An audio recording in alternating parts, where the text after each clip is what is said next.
There's another type of slavery that we can't even escape. Social pressure. Society. What society tells you, and I'm going to speak to the sisters about this, akhawat.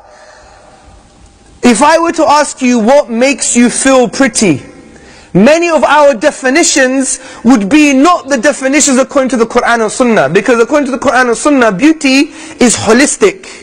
We don't say, does he have a nice arm? Does he have a nice ear? Does he have a nice eyes? We don't reduce people to single parts. We see them holistically. That's why our deen is a deen of oneness. That's why we see the inner aspects of beauty and the outer aspects of beauty, and it's all together. But if I were to ask you, you'd probably give me a reductionist view on beauty, meaning, oh, if I have nice eyes, or if I have nice fingers, for example. This attitude itself has not come from your fitrah, and it hasn't come from the deen. It's come from advertisements like L'Oreal because I'm worth it. Yeah? Isn't it? We see this all the time, and it permeates our society, and it develops something called the social norm. The social norm. Let me give you an example. I used to be an international project manager. I used to work for the government many years ago. And I was a bit of a loudmouth, okay? This is why I talk now, yeah?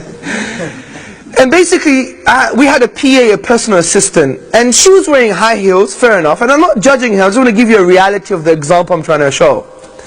She was in high heels, and what I noticed was she had like 2 plasters over her heel, and it was slightly bleeding. And I asked her the question, what's wrong with you? Are you really comfortable in those? Yes.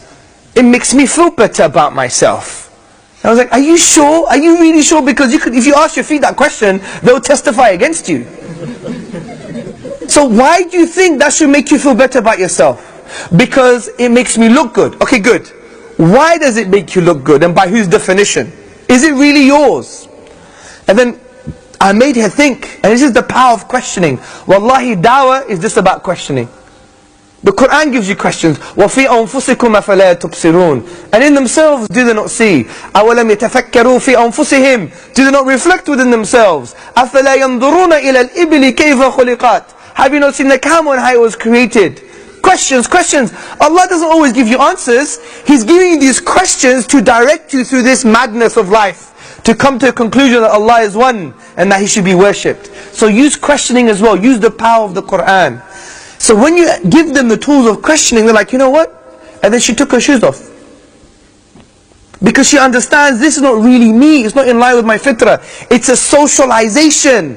It's been as a result of the media. And you know why human beings are social animals? I did psychology at university, and one of the reasons are that human beings by their very nature, they want certainty. They want certainty. They want to feel certain. They want to have yaqeen. If they don't feel certain about something, including their own beauty, they go to society, because it's like almost like the most powerful thing around them, because it's a consensus, it's the masses, and they will adopt what the society says. This is why, brothers, how many of you have daughters? Put your hand up. May Allah bless your daughters, many of you. Let me give you some advice. Make sure from a very young age, your daughter feels she's intelligent. Your daughter feels she's beautiful. Your daughter feels she's beautiful outside and inside. Because if you don't, as a father, I know it's very hard because you're from the Asian subcontinent, words like love and being soft and nice is not part of the culture. Get over it. This is your jihad al-nafs. Because the sunnah is like this. The Prophet ﷺ used to kiss his grandchildren. He used to have mercy on them. He used to say, Ya Allah, I love so and so, so love so and so. So at the end of the day, we have to break through this. It's not just good wearing beards, having long robes, and looking the part. But if our hearts are messed up, what is the point? Because even goats have beards. It's dead protein, isn't it? And the reason we get reward because of the obedience, of the love of the Prophet ﷺ and Allah subhanahu wa ta'ala. But if inside it's not there, and this is why many of our youth are astray, because it's the parenting. Wallahi, the most important thing. So make your daughters feel pretty, make them feel intelligent. You know why? Because if they're uncertain about themselves, where are they going to go? To the social norm. It's a psychological process. It's very simple. And there's 2 processes for this. It's called informational social influence and normative social influence. And you don't have to know the technicalities in academia. The point is, it's almost an established fact, society counts. This is why in the sunnah, the Prophet ﷺ would go to the influentials for the da'wah. Because the tribesmen would influence their people. Do you see the social effect? So make sure our daughters and even our brothers, they feel confident with themselves, they don't have low self-esteem. I travel the whole world, brothers and sisters, and what I see from our youth, low self-esteem, no confidence, no ability to talk, no ability to say something good about the deen, have an inferiority complex. And it's not their fault, it's not the deen's fault, it's the parents. Wallahi, it's the parents. And we need to fix up. All of you are future parents, so we need to instill this confidence from the deen inside them. So they could be people who go out there and they are people of Tawheed. Because Tawheed, what does it do? It should make you think you could take over the world, that you could move mountains by the will of Allah Azza wa Jal. Why? Because this is real Tawheed. You know, we always think, uluhiyya, rububiyyah, asma wa sifat, all the categories of Tawheed. Yes, this is academia. This is academia.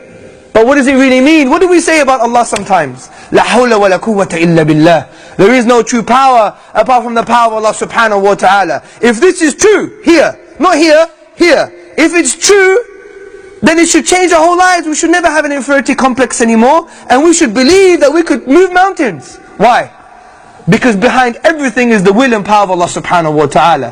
When things happen, it's because of His will and because of His qudra, because of His power. Not because of Joe Blogs, the Zionists, media, Sky News, this, that, the other, the government, oh, I'm a victim. When did the Prophet ﷺ act like a victim? Never. Because they knew this basic principle of Tawheed. Nothing happens except via the will of Allah subhanahu wa ta'ala. Khalas. This is why the Sahaba, they had nothing. They didn't have the iPads, the iPhones. They didn't have computer systems, no technology, effective weaponry. They just had the Quran and Sunnah. They had Tawheed in their hearts. And there were a bunch of villages, equivalent in a contemporary sense. And they arose and they took over the world and spread the peace and justice of Islam. What do you think that was? Because they had great weaponry, they had interballistic missiles, they had nuclear weaponry, they had diplomacy. You think they had that stuff? They used to eat lizards. What are you talking about? It's because they knew Allah now. They knew Allah. And when they saw creation, they never said creation has intrinsic power. Meaning that this piece of creation with this human being or an obstacle, that has the power to change my destiny. Then you know, it's Allah Azza wa Jal. And since they didn't know the will of Allah, only Allah knows the will of Allah, then that gave them an infinite possibility. This is the empowerment of Tawheed.